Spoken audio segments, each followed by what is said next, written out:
చుట్టూ లోయలు, పచ్చని చెట్ల మధ్య భక్తి భావనలు వెదజల్లే బండరాల నడుమ కొలువుదీరిన పురాతన క్షేత్రమే వేదగిరి లక్ష్మీ నరసింహస్వామి ఆలయం. పెన్నా నదికి ఉత్తర దిక్కున చిన్న కొండపైన వెలిసిన ఆలయం కనుక దీని నరసింహకొండ అని పిలుస్తారు.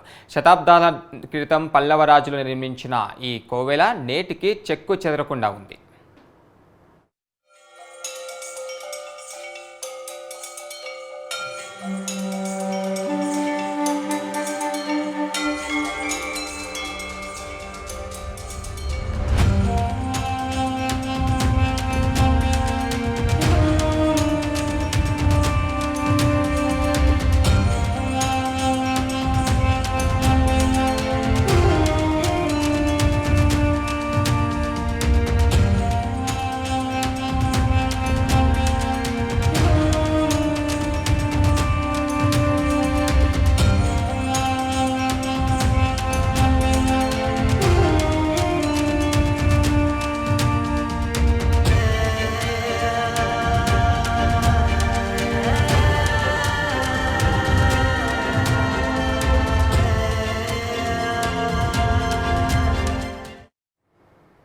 శ్రీ లక్ష్మీ నరసింహస్వామి చిన్న కొండపైన వెలిశాడు కనుక ఈ కొండని నరసింహకొండ అని పిలుస్తుంటారు.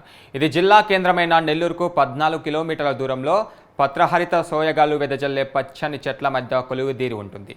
జనావాసాలకు దూరంగా ప్రశాంత వాతావరణంలో వెలిసిన ఈ ఆలయాన్ని భక్తులే కాక ప్రకృతి ప్రేమికులు కూడా సందర్శిస్తూ ఉంటారు.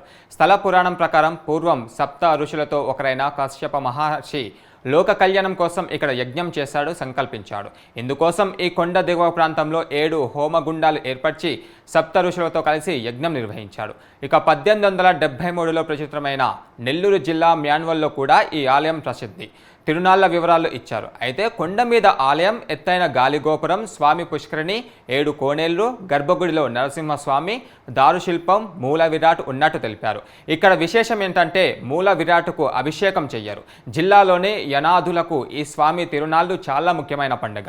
జిల్లాలో యానాదులు అందరూ గరుడ సేవకు తప్పనిసరిగా కొండకు వచ్చే సాంప్రదాయం 1970 వరకు కొనసాగింది. శ్రీహరికోట యానాదులు జిల్లాలో తలో చోట స్థిరపడ్డాక వాళ్ళు రావడం, ఆరాధించడం తగ్గిపోయింది. ఈ ఆలయంలో స్వామివారికి నిత్య పూజలతో పాటు పర్వదినాలతో విశేష పూజలు జరుగుతాయి. వైశాఖ మాసంలో 11 రోజుల పాటు ఇక్కడ బ్రహ్మోత్సవాలు కూడా జరుగుతాయి. ఇక్కడ దాతల సహకారంతో నిత్యాన్నదానం నిర్వహిస్తుంటారు.